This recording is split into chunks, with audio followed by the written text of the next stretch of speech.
Welcome to your PWC Connections, a monthly look at Fayetteville's hometown utility, the Public Works Commission of the City of Fayetteville. I'm your host, Wendy Riddle.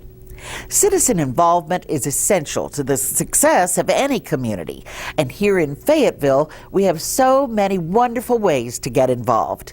Today on Community Connection, we'll tell you about 3 upcoming opportunities for you to be involved, be a part of the conversation, and make a positive impact. In today's Inside PWC, it's that time of year again to talk about our drinking water. You know, most of us don't give a second thought about our water as long as it comes out when we turn the faucet on. PWC takes great effort to ensure we don't have to worry about it. But today, we'll remind you how your drinking water is treated and what you need to know during an upcoming treatment change. Is your refrigerator running? Well, you better catch it before it runs away. That old joke has some meaning. If you have an old inefficient refrigerator in your home or your garage, because it's probably running up your electricity bill by an average of $125 a year. Great news. PWC is offering you a $50 bill credit for replacing your old refrigerator with a new higher efficiency Energy Star refrigerator. We'll tell you more about it in today's Conservation Corner. And finally, in today's Greenway, we'll find out how Fort Bragg doesn't joke around when it comes to sustainability. They are leaders in our region for their green efforts, and today we'll hear how they're fueling their efforts with reused cooking oil. All that and Gabby too. So stay tuned.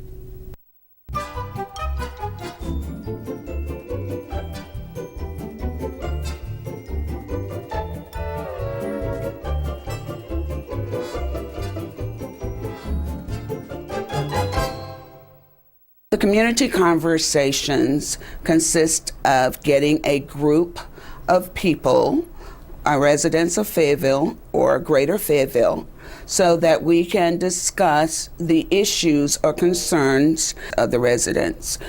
The broad representation that will be a part of the conversation will consist of our police department, our chief, our fire department, and definitely the ministerial council. When the residents come or participants come to the community conversations, of course they have to be registered first. They would be given a name tag, an introduction would be given on what is expected, and then they would be divided into groups. We will probably have about 15 groups. We will have a facilitator and a recorder. We're going to gather all the information, see where the problems that we may be having or the concerns that the citizens have. We're going to bring that together and strategically take that to the to City Hall. Well, I want the residents to know that even though you say that your issue may not be important or your concerns, there may be 10, 20, 30 other people who have that same concern. So nothing is kept off the table. Nothing is considered minute, even though a resident may say that. So we want them to come, let us know what their concerns are and how we're going to make Fayetteville a successful place. We presently have the our website, FayettevilleOutFront.com, where you can go in and you can engage with the staff and other people who have also brought their ideals to that website. It's considered a digital living room because you do not have to come down to City Hall. You can be at home on your computer and you can voice your opinion without coming downtown or being face-to-face. But if you don't have a computer, there's a telephone number that you can call to City Hall, or you can just come to City Hall. Our first community conversation was on January the 20th, and it was held at the Charlie Rose Ag Center. And we had a fantastic time, great show out. This will be continuous throughout 2014. We're hoping that it will be even longer because we want to know what your thoughts are and what you think that Fayetteville will look like in 15 years. So come out and do that for us. Go to the website, come to City Hall, call us at 433-1696. We need your help. The United Way of Cumberland County's Community Impact Review process is the time that we evaluate and score our funded programs and services. We have 102 locally funded programs. We call in volunteers to assist us with this process. The volunteers will actually review the submitted requests for funding proposals along with supporting documentation. They will do a site visit, and then they will come together and score and evaluate the programs. The review panels will give a individual an opportunity to actually go out on a site visit to one of our funded programs and see firsthand exactly what is going on within the program. The review panel volunteers are very important to this process because it enables us to have an outside view of the opinions of our donors and constituents within our community. Volunteers are very important to United Way. We are a volunteer-driven organization. We have 7 people on staff at the United Way, and the use of volunteers enables us to keep the operating costs down. For volunteers who are interested in participating on a review panel, you can go to our website and download a volunteer application, complete it, and return that to me at Crystal Moore at unitedway-cc.org. There will be a volunteer orientation which will be held on February 27th at the Department of Social Services. After the orientation, volunteers will come together and have what's called an initial meeting. That will be when they will review the packet of information that they receive. Following that, they will go out on site visits. The entire process will be completed by April 30th. So it's a quick process. If someone is interested in volunteering and getting involved and you don't have a lot of time, it would be probably about 8 to 10 hours total. Another volunteer opportunity or opportunity to get involved with the community is through our leadership development program. This is a program that is designed to train and prepare individuals to sit on boards and commissions throughout our community. Information sharing sessions are held each Thursday evening from 6 to 8 p.m. beginning on March 27th and running through June 26th. The classes held will be discussion on leadership development, team building, fundraising and grant writing, financial and legal responsibilities of board members. It's a wonderful opportunity to learn how to govern yourself if you are on a board or a commission.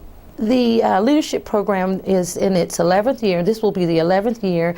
We've had 298 graduates, and of that, 121 of them have been placed on boards and commissions throughout Cumberland County. To register for the leadership program, one can go onto the United Way website or call us. We definitely need more people involved in our community, giving a voice to how they feel, things that are going on, and just being a part. We all live here together, and it's a wonderful opportunity to get involved.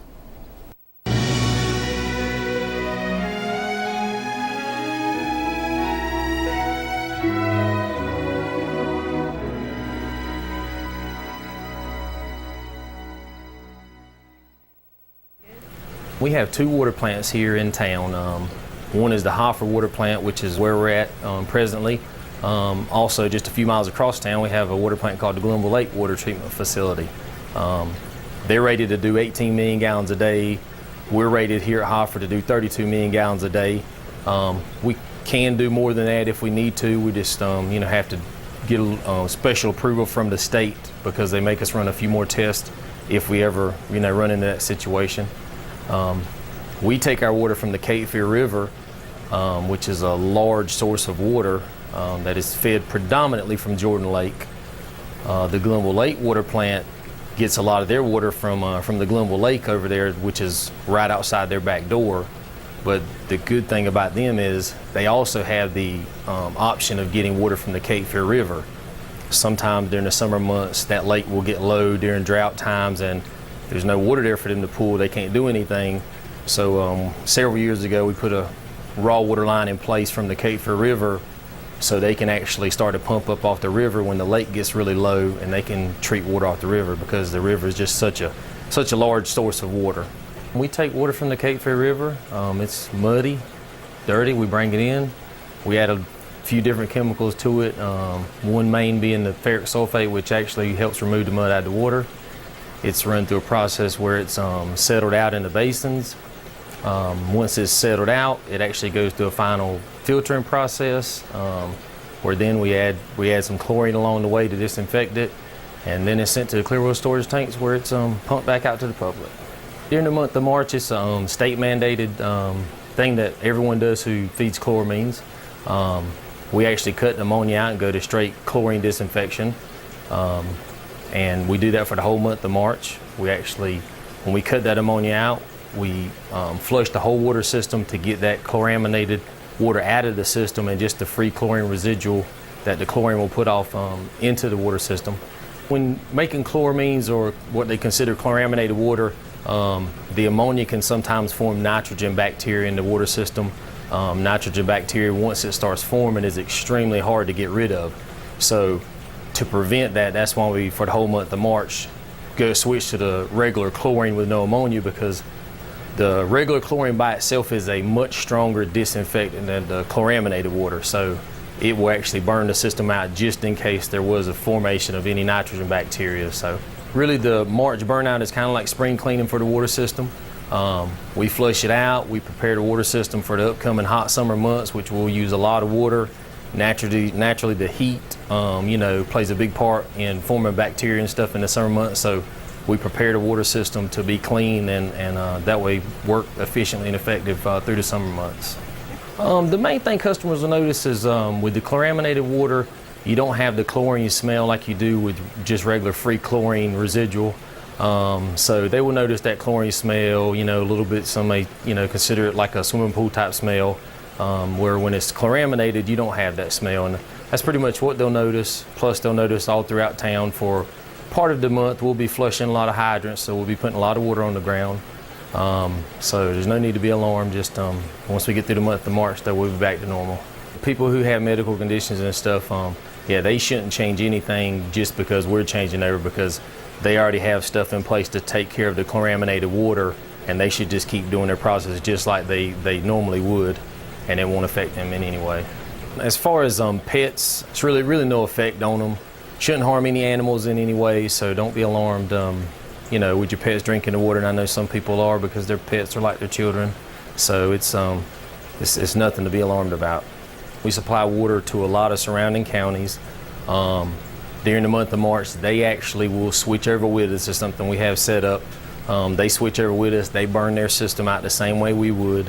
Chloramination is very common. It's something that, a lot of municipalities are doing now. So from state to state or from county to county, you will see it. Not everyone, that may be in a different municipality will do theirs in March, but they have a specified month that they do it in. Ours just happens to be March. We're proud to be part of the Public Works Commission. We go above and beyond the call of duty when it comes to the water. A lot of our families and friends and co-workers drink this water, so it is something that we really take a great pride in. We hosted a Southeastern Section meeting here at the water plant last week. Little did we know we were going to receive what they call an AWAP award, which is awarded by the state, and it's for water municipalities who go what they consider go above and beyond the call of duty to keep the drinking water safe by implementing new changes within the water plant to make it better, safer, more cost effective for everyone. And we were surprised and received that AWAP award, which is nice to see, because we do go above and beyond, and we do a lot of extra that behind the lines nobody never sees but us. And it was nice to be recognized for it and not realize we were going to be recognized for it.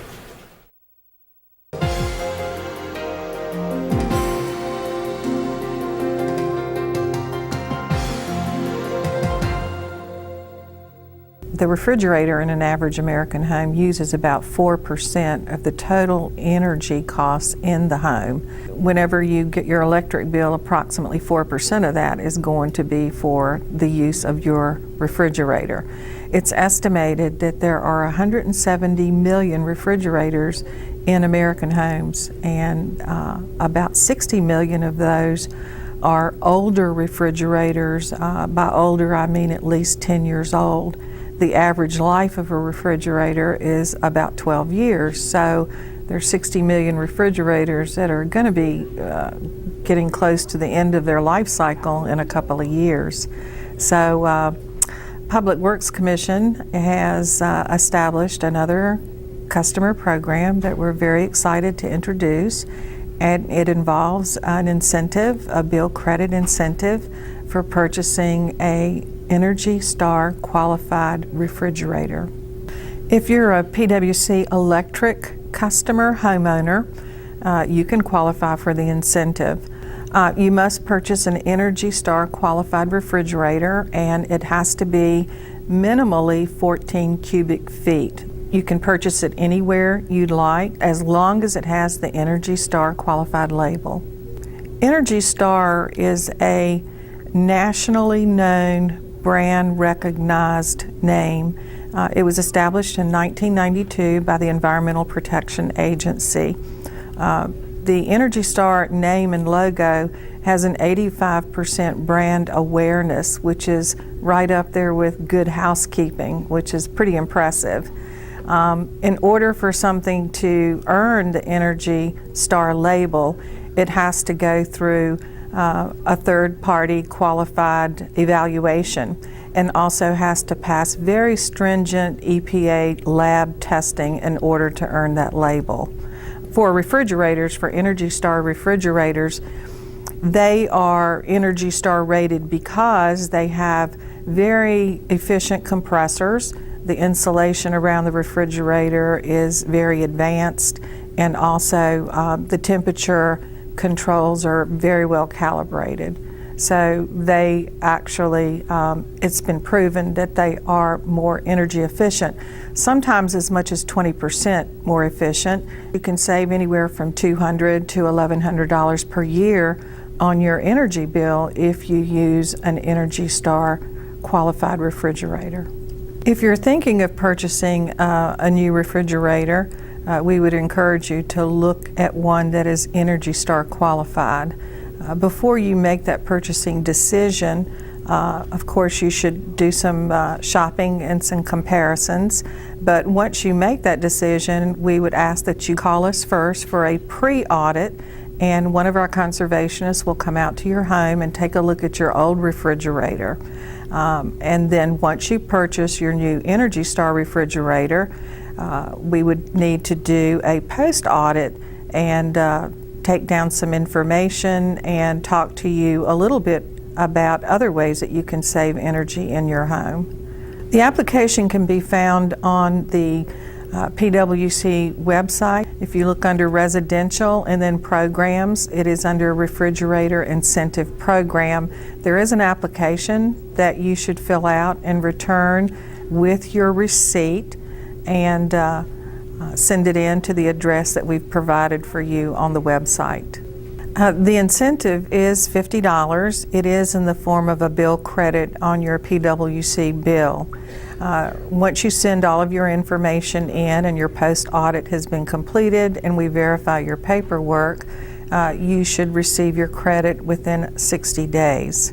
Part of the program is that you have to recycle your old inefficient refrigerator.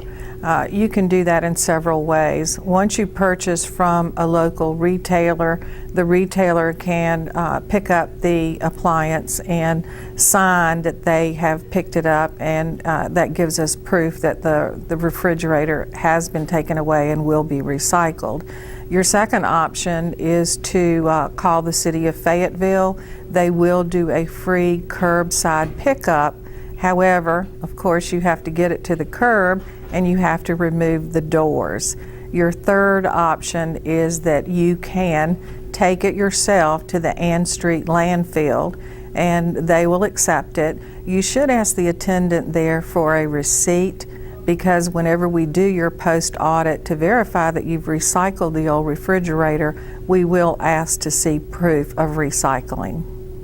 The program runs from December 1st of last year, 2013, started December the 1st, and runs through May the 15th of this year.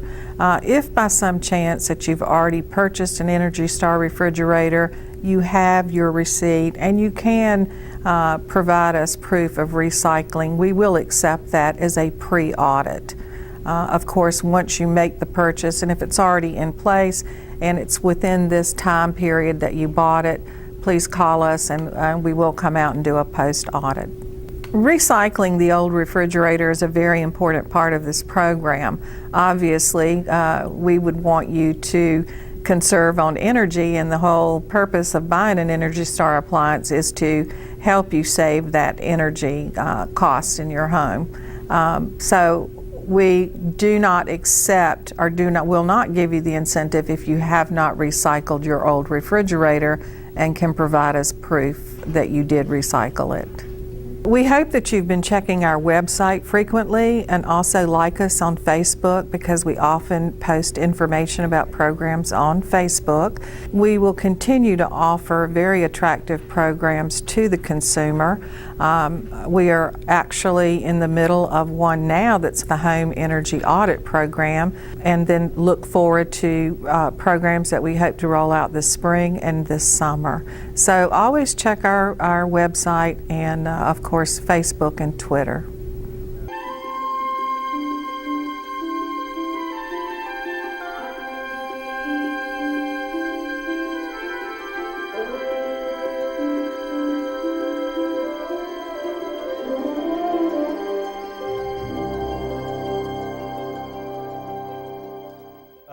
Used cooking oil has always been collected here on the installation. There's numerous food producing agencies. You got MWR, AFES, and all the DFACs produce used cooking oil. We actually collect that and we sell that in and of itself, and it's a revenue producer for the recycling program here on the installation. Biodiesel is just it's used cooking oil that goes through a chemical process. You pretty much just take off one piece of the compound and you add another one, and it makes biodiesel. It's very similar in structure to traditional diesel and can be used the same way as a fuel source as well. So, first of all, you have the cost benefit of it.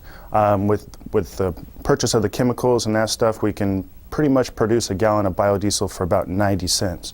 You're looking at your traditional diesel costing anywhere from $3.40 to it's gotten upwards around $4. So that's the biggest benefit for us.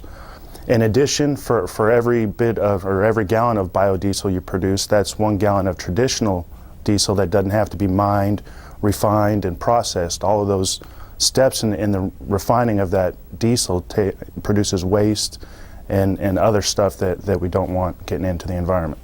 The oil is collected on site at all the DFACs and MWR sites, AFE sites, in big, about 250 gallon containers. We have a QRP, a Qualified Recycling Program employee, that goes out on site. He takes his truck and his tank out there with his little pump, he pumps it all and brings it back to the facility. And then he'll use our processor, which is a really cool processor. It's called a BioPro 190. And it's essentially a push-button system. You put in the oil and all the chemicals needed for the reaction. You push the button and you come back and you have biodiesel. We can we turn 50 gallons into 45 gallons of biodiesel in about 48 to 72 hours, somewhere in there. The processor actually has a spigot on it where we can use it right away, and you can actually pull a vehicle right up to the processor and dispense it into the equipment. At the moment right now, the only place we're using our biodiesel is in the equipment in the recycling facility. We use it in our forklifts and our skid steers and a few of the other heavy equipment used on site. We're looking to hopefully expand the program. We just created a fuel point with a 500-gallon storage tank that we're using that to blend the biodiesel with a traditional diesel and make like they call it a B50, which is a 50-50 mixture. We're hoping to expand the use of that into more of the DPW fleet. Fort Bragg produces somewhere in the neighborhood of 40,000 gallons of used cooking oil, and if we process that, we could get in the neighborhood of somewhere 30,000 gallons of biodiesel. So that's a lot of fuel. So hopefully the program expands, and who knows where it'll end up going. It's important to manage used cooking oil properly. A lot of people don't think much about it, pour it down the drain, stuff like that. It's actually a big issue for municipalities. It clogs up sewer drains and creates sanitary sewer overflows where that they call it black water, which is sewage water, gets released and goes into the surface waters. So management of used cooking oil, put it in a jar, save that jar till it gets full, and then just throw that jar in the trash. There's actually collection sites here on the installation for the general public to use. Here at the recycling facility, which is 3-1137 building number. You can come here. We have a tank out back, and you just come up, you pour up your container. We have a trash there. If you can dispose of the container if you want once you empty it, or you can take it back and reuse it, which is what we would suggest. There's always green initiatives going on the installation, conservation programs, whether you're energy conservation, water conservation, more efficient land use. So at any time on Fort Bragg, there's numerous projects like that going on. Additionally, you have just the education of the public and the fact that the Army's thinking sustainably, environmentally conscious, and we're doing our part and pulling our weight in trying to maintain a sustainable facility for the future.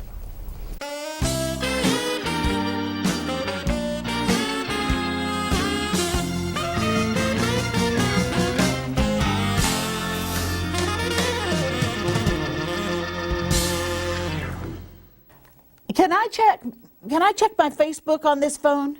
Well, I want to see how many people have liked my picture. What do you mean smart? Smartphone? Well, don't get smart with me. Hi. Dear Gabby here. Thank you for dialing in again so that now you can hear one of the millions of letters that we get every single week from our happy customers. And we usually get well, let's just take one. We pick one at random, like this one. Dear Gabby. Wanda's my name and woodworking's my game.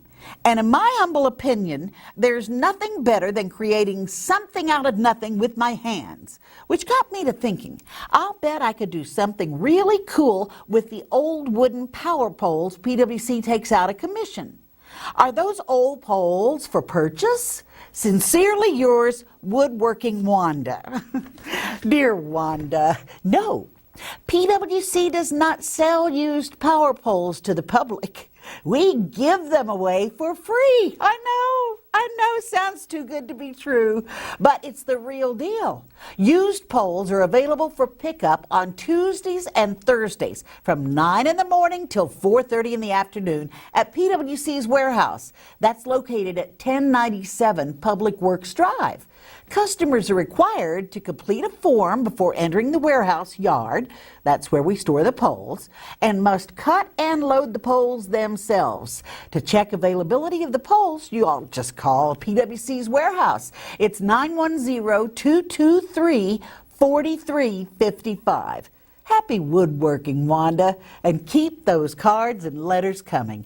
And tune in for your PWC connections on Fay TV 7. Well, nearly said F-A-Y, but you know what that spells. It's Fay TV 7. And remember, you can always catch your favorite show on the PWC website, FAYPWC.com. Till next time, I'm Gabby. More power to you.